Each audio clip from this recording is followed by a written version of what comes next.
welcome back, boss. I want to talk in this video today about upper limits, how to get past your upper limit, how to even catch yourself in an upper limit. And I specifically want to share the strategies from the book, The Big Leap by Gay Hendricks. So first of all, what is an upper limit? This is that feeling that you cannot get past a certain level in your life or in any area of your life, whether it's relationships, health, business, finances. You seem to just hit this invisible ceiling where you get to this certain level and either you just get stuck there, or it seems like if one thing is climbing, something else is falling apart, right? Have you ever had that feeling?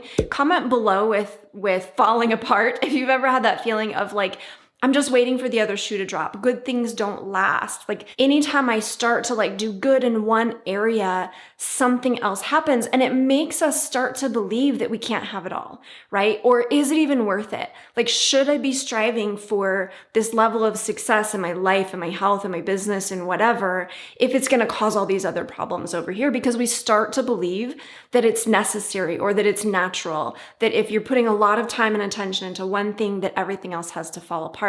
It's not true. So I thought this too. I really struggled with this. When I was first introduced to the book, I was struggling hardcore with I can move one area forward, but everything else falls apart. And how do you do it? And I had this really faith desire to want to believe that yes, you could have success and happiness in all areas of your life. I just didn't know how it was possible. So when I first read this book, I have to admit, I was kind of frustrated by it. The concepts of it blew my mind. I was like, yes, this is it. This is exactly what I'm experiencing. But the practical tools behind it, I don't know if I just wasn't ready for them. I don't know if they just weren't explained in the right way. I think it's a little bit of both actually, because I just reread this book after 8 years. And there are some practical pieces in here that don't seem as practical when you're first reading them. And there are some really good strategies in here that are super helpful. But it's really easy to get confused or lost in this book or hear a lot of the concepts, but not really understand the practical how-tos behind them. And I think part of that is just the book needs an update. They're just pieces that are missing that could be expanded on, that could be explained in a different way, or that could be really drawn out in terms of step by step. So what I'm going to do is walk you through a book summary, a summary of The Big Leap, and take you through the strategies that he talks about. Now, I'm doing this not because I don't want you to read the book. I still recommend that if you feel like you're dealing with that upper limit problem, go and read the book. There's going to be a lot of aha moments. There's going to be things that I'm not going to cover in this summary that you're going to pick up in the book, but there's just some stuff that it's easier to have it explained by somebody who's been practicing this for a long time. So I have been practicing what he's been talking about for a long time, and really this past probably year and a half, taking it to a new level. So when I came back and read the book again, I'm like, oh, I get it now. Things started to click into place a little bit better. So I still recommend that you get the book. I'll link it below. But if you're struggling with it, or if you just want a refresher of it, or if you just need to understand the practical pieces a little bit better, that's what we're going to do here. So ultimately, this is a book about self-sabotage and how to overcome it, which I know doesn't always seem like it applies when you're working really hard on your life, but it seems like things outside of your control are coming in to kind of just wipe everything out, right? But he really starts to explain in a better way how it is actually about self-sabotage, or what I like to call self-protection, because I don't ever think that we're really sabotaging ourselves.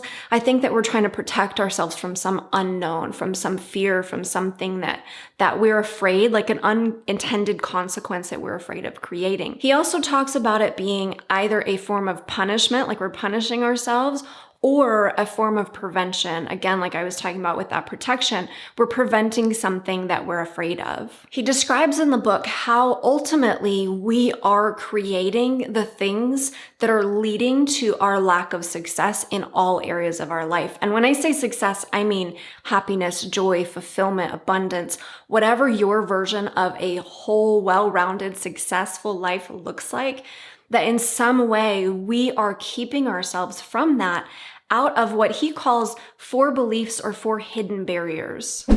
Now, I'll get to those in just a second, but there's first 4 questions that he asks or that he has you ask yourself. And I remember the first time I answered these questions, I could not say yes to them. Now, listen to what these questions are. Am I willing to increase the amount of time every day that I feel good inside?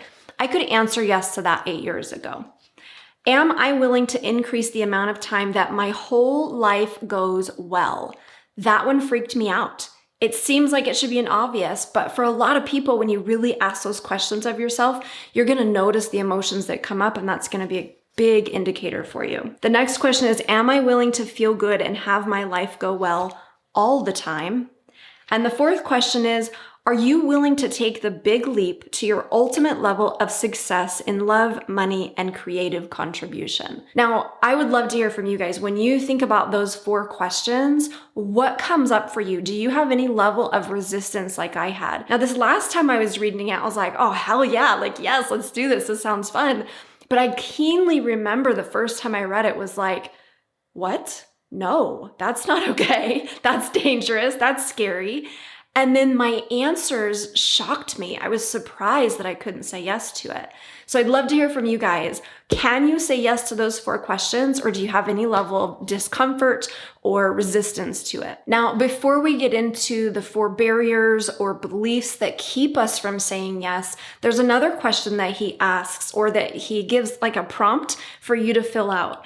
And it is, I cannot expand to my full potential because blank. And he gives a couple different variations of this. So in relationships, I cannot enjoy abundant love and relationship harmony because blank. In financial wealth, I cannot expand to my full wealth potential because blank. And then you list out what those things are. Now, I think the tricky thing here is that we often want to list out things outside of ourselves, like this person over here, or the economy, or this problem, or that problem. But really what he talks about is turning that around and looking at our own beliefs about ourselves. Maybe about ourselves or life in general. So these are the hidden barriers. Number 1 is feeling fundamentally flawed. Now, this was a big one for me. I'm an Enneagram type 4. It's a big one for type 4s in the Enneagram. We just inherently think that like there's something uniquely wrong about us. Everybody else has things figured out, but like there's just like something within us that's just broken, and it's unique to us. So this feeling of being fundamentally flawed, if we don't feel like we're good enough in some way, we're going to continually hold back, or we're going to not seek out the solutions that we need, or we're going to keep putting ourselves in situations that to us reaffirm just how not good we are, right? If you ever put yourself in a bad relationship because ultimately you really don't feel like you deserve a better relationship, or if you take a bad job because you ultimately don't feel like you have what it takes to take a good job, that's all signs that you have that feeling of being fundamentally flawed. It's a feeling of lack of self-worth, and it's a feeling of just, I'm not good enough and I don't deserve these things. Hidden barrier number 2 is disloyalty and abandonment. And he asks a couple questions here. Did I break my family's spoken or unspoken rules to get where I am? Even though I'm successful, did I fail to meet the expectations my parents had of me? Really what this is about is if you have family expectations, or even if they're low expectations, right? If there is some feeling of like, if you go and do these things and get successful in these ways, you're being disloyal to the family, to your community, to whatever. This is a big one for a lot of people that they just don't realize. There are a lot of subtle beliefs of like, for me, it was like, you're getting too big for your britches, right? That was something that I had heard a lot as a child. And so when I started to realize that, like, oh, wait a second, there is kind of a family cap on what you're allowed to have. And if you start to get too successful, too happy, you're getting too big for your britches. Now, this is unconscious, I have to say.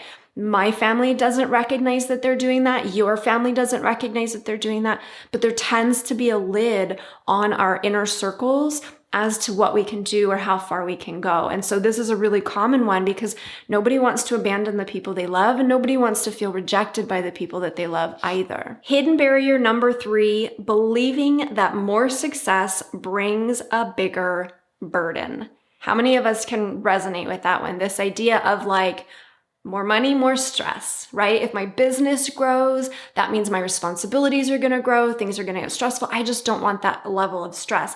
I have heard that from entrepreneurs so many times in the past probably year or two of like, I just don't know if I want to grow that big because that means some amount of stress, some problems that they associate with it. Instead of like, yeah, these problems can be associated with it. I've seen plenty of examples of that, but that's not the way it has to be. I would love to hear from you guys. Like, if you feel like a certain dollar amount in your business, a certain level in your life brings more problems, what is that level and what are those problems? Comment below and let me know. Hidden barrier number 4, the crime of outshining. This one, he really talks about it in terms of like siblings or somebody that you're really close with, especially if you're really good at something and you don't want to make other people feel bad about it, basically. Now, again, he's talking about it mostly in terms of siblings, but I see this also. People will do it with friends, they'll do it with communities. There's just that feeling of like, I don't want to make somebody else look bad by looking good, which ultimately is silly, right? Like, we're not making anybody look bad by looking good. They may be making themselves look bad by what they're doing. But ultimately, when we shine, it gives other people permission to shine as well. It inspires other people. It shines a light on things that maybe people are uncomfortable with, yes, but that light also gives them permission to do what they need to be able to do, to take their life to the level that they want to be.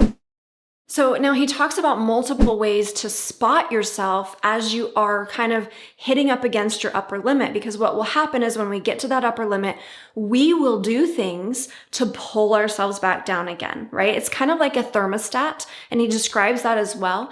If the temperature gets to be too hot, too high for you to handle, your mind, your body, your thoughts unconsciously and consciously will say, this is not my temperature. I need to lower things back down a little bit, right? And so we will do things to lower us back down. Some examples of the things that we commonly do are things like worrying. I've noticed this with myself so often. I'll be in a really good place, things are going, and all of a sudden I start to worry that something's happening or something will happen, or is this good enough, or blah, blah, blah, blah, blah. And you just get into the worry thoughts. The next is blame and criticism. This is when we just start pointing fingers and not taking ownership of what's actually going on. The third is getting sick or hurt. How many of you have had this situation where right before a big opportunity, you got a sore throat and you lost your voice? Or right before you were about to do something big and scary, you got the flu, right? It's this feeling of like, a lot of people will say, it's a sign from the universe that I shouldn't have done it. Well, not necessarily. Oftentimes it's a sign from ourselves that we're nervous, and so our body's responding to those unconscious nerves by slowing us down so that we're not heading towards the thing that scares us. Drop a comment with slowing down if you understand what I'm talking about and if that resonates with you. Number 4 is squabbling. You just start to bicker with people just because, right? You just start to get annoyed with little things and you're looking for reasons to be irritated because it's going to bring that it's going to bring that thermostat back to a comfortable level. Oh my gosh, this was me for like the first probably 12 years of my marriage. I was uncomfortable with too much love and joy in my marriage because I'd never had that before in my life. So I would always create arguments that would bring us back down to a level that I was comfortable with. Once I started catching that, which was shortly after I read this book, and really started to work on that, man, like we are experiencing higher and higher and higher levels of joy, of love, of passion, of fun together as a couple, simply because we now believe like things can always get better. There's always room for improvement. Things can always continue to grow. And for the last 8 years, they have been. We've been together for 20 years now, and we have a better relationship than either one of us thought was ever possible. We'd never had an example of, we'd never seen before, but we created it because we stopped bickering. I stopped making little arguments, basically. Number 5, hiding significant feelings. So if you're feeling something and you just kind of bury it, you don't pay attention to it. Number 6 is not keeping agreements. The way that I look at this is just if you're breaking promises to yourself or someone else, it's going to create discord. It's going to be that breach of integrity, and it's going to cause problems. The next one is not speaking significant truths to relevant people. Again, just burying and holding back what we need to say say or what needs to be addressed so that things can be brought to that next level. And then the last one is deflecting, right? Where you brush off compliments or you kind of like take it down a notch. If somebody's like, wow, that was really good, you're like, it was missing this and it didn't have that. And you're like bringing it down instead of just being able to say, thank you.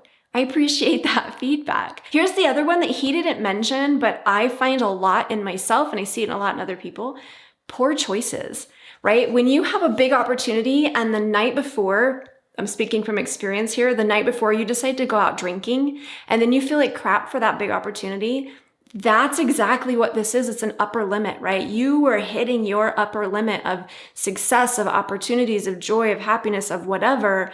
And so you brought it back down with a hangover. And by you, I'm really saying me. This was something that I used to do so often. I used to make poor choices that would make me feel terrible, that would make great opportunities crappy. And until I caught myself in the act, I couldn't fix it. So all of these things he's talking about, it's really about catching yourself in the act so that you can change your reactions, so that you can start to practice new reactions and start to get to those higher levels of joy, of success, of abundance, of all the things.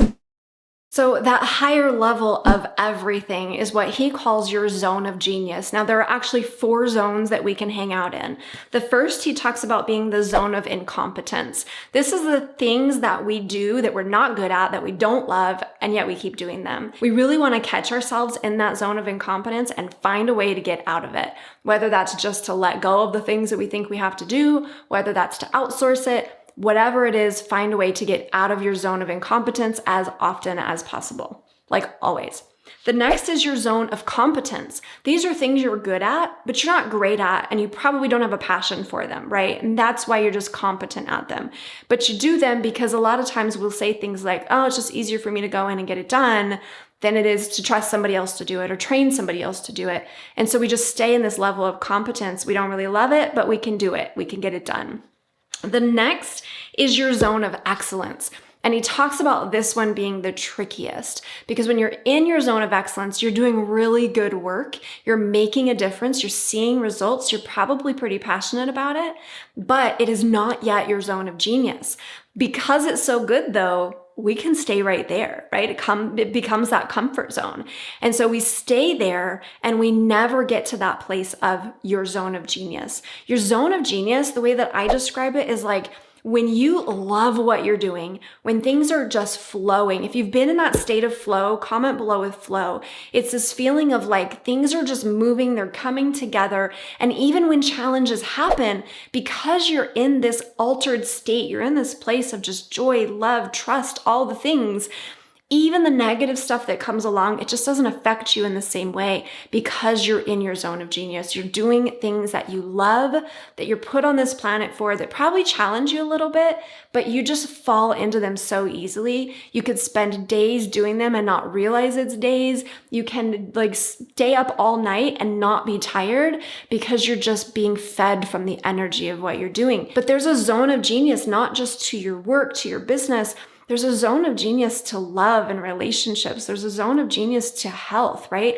And they all kind of combine into one zone of genius. When you're at your healthiest, when you're at your most loving, when you're becoming or being most successful, when you're doing the work that you feel like you're here to do, that's when you're in your zone of genius and things increasingly gain momentum and get better and better and better. Now, he has a whole chapter on building a new home in your zone of genius. And he talks about kind of finding that zone of genius for yourself, finding the things that you love to do so that everything else becomes easier. And it's really based around our work and our life's work. The number one tool that I really take away from this book in terms of getting us out of that upper limit, getting us past that level of discomfort, getting us past the squabbling and the worrying and all of those things, is really just about feeling good.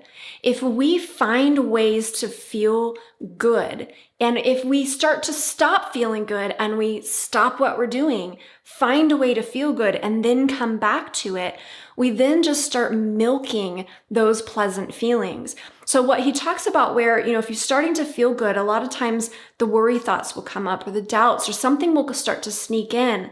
And what he talks about doing is just bringing yourself back to feeling good. And for as long as you can, as often as you can, just sitting there in that feeling good place, just reveling in it, just soaking it up, even if it's only for 20 seconds at a time, even if you're only doing it every once in a while. When I started out doing this, I had a hard time doing this. So if you do too, like, you're not crazy. If you are uncomfortable feeling good, it's going to be uncomfortable to do this. And so maybe you only do it for a few minutes. But what I found is, like, I can cultivate those good feelings by watching something that makes me feel good. Videos of puppies and kittens, or comedy videos, things that make me laugh, right? And then I can start to milk those good feelings. I can think about times in my life that just brought me so much love and joy, and I can just sit and remember those things. And what you're really doing when you do this is you are practicing feeling good, practicing staying comfortable feeling good, so that as you start to have more good feelings, you're no longer pushing them away. He has a mantra to help you to practice this, and it's, I expand in abundance, success, and love every day as I inspire those around me to do the same. And I'll be honest, this mantra didn't do anything for me, especially in the beginning, because it wouldn't click. Now it's like, it's fine. Like, it's not my voice, it's not my personality, so it doesn't really work for me. And I'm really big, when you're using affirmations, it needs to be in your language. But you could take the same thing and put it in your language. And then the idea is to just repeat it, breathe it in, feel it, repeat it, breathe it in, feel it, like a mantra, like a meditation, where you're just spending time cultivating those good feelings, practicing it, programming it, catching yourself in the act when you're going in the opposite direction, and doing whatever the hell it takes to bring you backwards. So let me give you an example. 8 years ago, when I was squabbling with my husband and creating problems, sometimes the best that I could do would be to, like, yell and be like, I have no idea why I'm yelling at you. Just leave me the F alone. And I would storm out of the room, and I would do anything I could to take my mind off of it, to get myself out of that place until I could come back and we could have a better conversation. Sometimes that meant having no conversation at all, because that was the best that I could do at that time, or even the best that he could do. If we were at each other's throats, we had to learn how to break that pattern so that we could just feel good more often. So whatever it takes to catch yourself in the act, to get yourself out of it, and to practice feeling good, that's what you need to do. So after all that in the book, he kind of shifts gears a little bit, and he starts talking about living in Einstein time. This was the most intriguing and also most confusing chapter of this entire book. I really wanted to understand more about it. He never fully described what Einstein time is, how it works, and what you need to do to live there. He talks about what it's like to live there, and the kind of gist of it that I got was, like, again, it goes back to, if you're feeling rushed, if you're feeling stressed, if you're feeling negative emotions, stop and then do something to feel good, to relax. And you'll notice that your perception of time relaxes with you, so that you're no longer feeling like you don't have the time. Now, again, this is just what I took away from it, but I've really been practicing this over the past year, when I chose to cut my hours down so that I could spend more time on my health this year. I was trying to do the same things in my business in half the time. I gave myself about 25 hours a week, 20 to 25 hours a week to work on my business. And in the beginning, I was stressed for time. I was like, I don't know how I can do this. But I kind of went back to what he said here and was like, okay, what if I just relax into it? What if I'm just like, oh well, like, this is how much time I have. I'm going to focus on the most important things. If I start to feel stressed, if I start to feel rushed, if I start to feel pressure, which always feels like somebody's pushing me from behind, I'm going to stop. I'm going to breathe. I'm going to relax. I'm going to do what I can to just feel good again before I start working. Basically, I'm not going to let myself work from that place of stress. I have no idea if I'm on track in terms of what he was teaching or describing, but I can tell you this year, it's been freaking amazing. It's been really, really cool how little amount of time I have and how much work I'm getting done. And my perception of time has changed. And I don't think I felt that pressure on my back. I used to feel that a couple times a day. I don't think I felt that more than half a dozen times in the past 6, 7, 8 months. Like, it's really radically changed the way that I'm perceiving time. I have so much more trust in the process, and I'm just like, it's perfect timing. It's not a big deal. Like, I'm just doing the things and trusting that they're going to happen. And somehow, you guys, like, it's really weird. It's kind of magical, but it's happening. So again, it's a confusing chapter. You tell me, like, if you've read it, tell me what you think about it, because I'm playing with the concepts, but I really don't know if I'm understanding it correctly. So anyway, there you go. This was the Big Leap summary with the most important takeaways and exercise that I brought from it, but I still encourage you to get this book, read about it. The concepts are going to blow your mind. It's really going to change your perception of what you're doing and why you're doing it. And it's going to make a huge difference in your mindset work. If you would like some more practical tools in terms of how to change your mindset, how to master your mindset, definitely make sure you check out my free mindset training, Bottlenecks to Breakthroughs. This is going to teach you the only 5 areas that you need to be addressing in order to uplevel your mindset so that you can uplevel your business, so that you can uplevel your life. These were the missing pieces for me from this book. Because I already had those pieces, I feel like I got so much more out of this book, but this does not have as many of those practical pieces. I was still confused when I read this book, but when I applied what I had already been learning and taking those 5 pieces and the way that they're organized and the way that you move in and out of them, when I understood those and applied it to this, that's when things went to the next level. So if you haven't grabbed that free training yet, make sure you do that. Links above my head or down below in the description. And if this is your first time here, welcome. My name is Tara Wagner. I'm a belief breakthrough coach and have been for the past 10 years, helping female entrepreneurs to crush their goals, not their soul, by getting their heads, their hearts, and their habits straightened out. If that sounds like your jam, subscribe, hit the bell for notifications. Definitely check out that free training. Comment below, introduce yourself, tell me what it is you do, and give this video a thumbs up.